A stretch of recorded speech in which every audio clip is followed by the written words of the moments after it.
아침 하나님과 함께 누리는 하늘의 양식 오늘 만나. 이미 명절의 중간이 되어 예수께서 성전에 올라가사 가르치시니 유대인들이 놀랍게 여겨 이르되 이 사람은 배우지 아니하였거늘 어떻게 글을 아느냐? 예수께서 대답하여 이르시되 내 교훈은 내 것이 아니요 나를 보내신 이의 것이니라. 사람이 하나님의 뜻을 행하려 하면 이 교훈이 하나님께로부터 왔는지 내가 스스로 말함인지 알리라. 스스로 말하는 자는 자기 영광만 구하되 보내신 이의 영광을 구하는 자는 참되니 그 속에 불의가 없느니라. 모세가 너희에게 율법을 주지 아니하였느냐? 너희 중에 율법을 지키는 자가 없도다.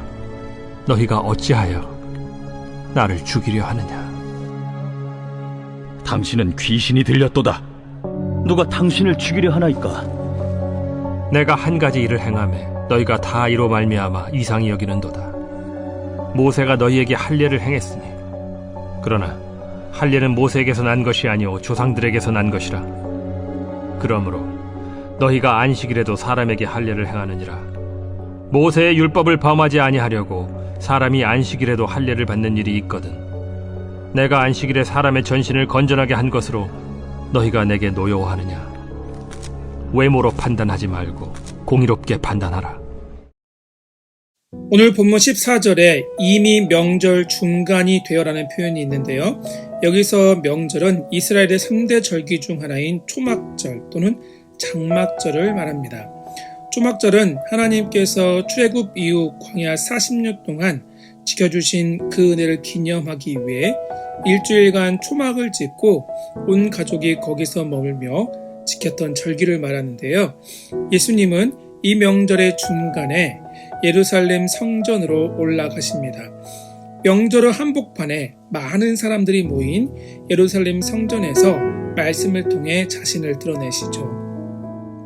오늘 본문은 두 부분으로 나눌 수 있는데요. 14절부터 18절에서 예수님은 사람들 앞에서 가르치시는 말씀의 출처에 대해서 말씀하고 계시고 19절부터 24절에서는 앞선 5장에 기록된 사건인 안식일의 병자를 고치는 것이 왜 당연한지에 대해서 말씀하고 계십니다.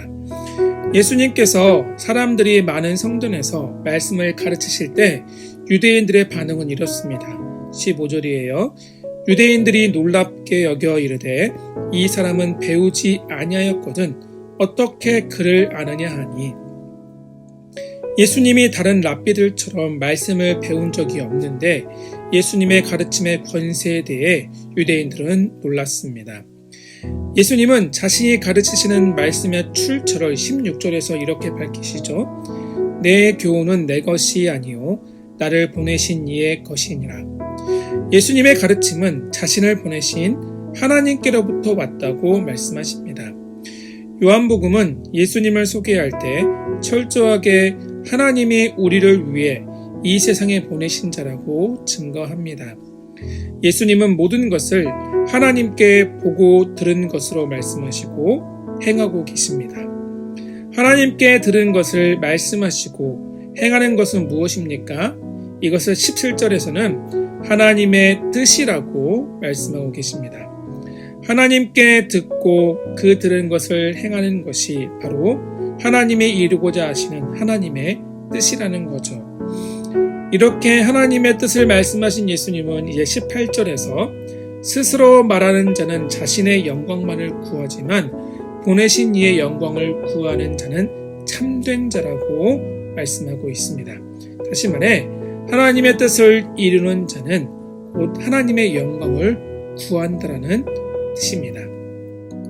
정리해보면 예수님의 그 가르침의 근원이 철저하게 자신을 이 땅에 보내신 하나님께 있다는 사실을 강조하면서 그 근거로서 예수님이 가르치시는 내용이 곧 하나님의 뜻이며 그 하나님의 뜻을 통해서 하나님의 영광을 나타내실 것이라고 말씀하고 있습니다. 죄와 사망 가운데 있는 우리를 구원하시려는 하나님의 뜻인 구원 계획과 하나님의 영광을 말씀하고 있어요. 바로 이 사실이 예수님의 가르침이 참되고 의롭다는 증거인 동시에 예수님의 말씀이 복음이고 진리인 증거인 줄 믿습니다. 이제 19절에서 24절에서는 하나님의 뜻과 상관없이 율법을 단순한 문자적인 가르침으로 보고 그것을 지키고 있는 유대인들의 모순을 지적하십니다.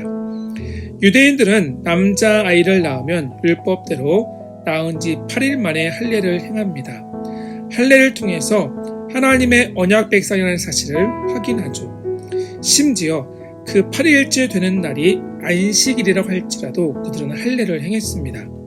그래서 예수님은 유대인들에게 자신들은 율법을 지키기 위해서 안식일에도 할례를 행하면서 5장에 기록된 사건이죠.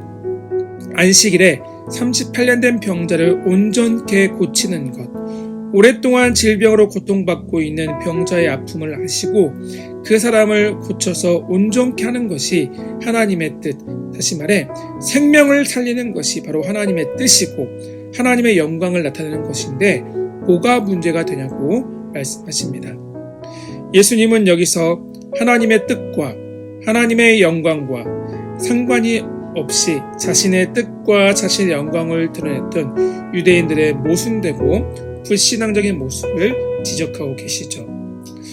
오늘 본문의 말씀에서 예수님은 하나님의 자녀된 우리 그리스도인들의 삶의 중요한 지표인 두 가지, 하나님의 뜻과 하나님의 영광에 대해서 말씀하고 계십니다.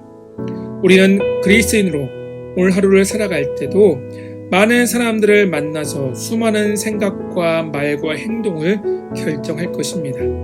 개인적인 문제이건 공동체가 함께 해결할 문제에 상관없이 우리에게 있어서 모든 가치 판단과 결정의 기준은 곧 하나님의 뜻, 하나님의 영광이라는 사실을 잊지 않기를 바랍니다.